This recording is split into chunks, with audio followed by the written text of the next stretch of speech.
the chair of death. In 1702, a convicted murderer named Thomas Busby was about to be hanged for his crimes. His last request was to have his final meal served at his favorite pub in Thirsk, England.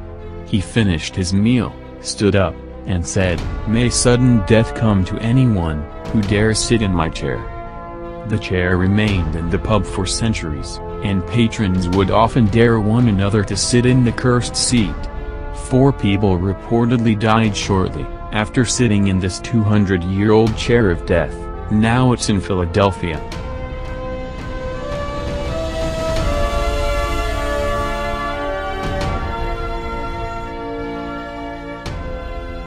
The Haunted Mirror. Myrtle's Plantation can be found on the outskirts of Baton Rouge, Louisiana. Down the years, this 200-year-old, 10-acre plantation has served as a family home, but these days it's run as a bed and breakfast, and is a hotspot for paranormal tourists.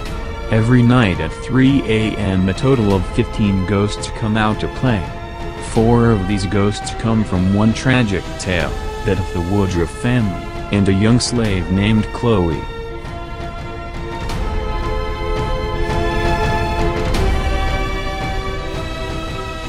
The Possessed Bunk Beds.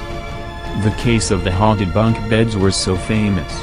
In February 1987, in Horicon, Wisconsin, Alan and Debbie Tallman brought home a bunk bed from a second-hand shop, and they put it down in the basement. In May later that year, the couple moved the beds upstairs.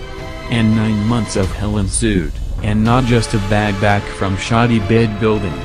From the very first night the bunks were in their new room, things quickly escalated, from wacky to just plain creepy.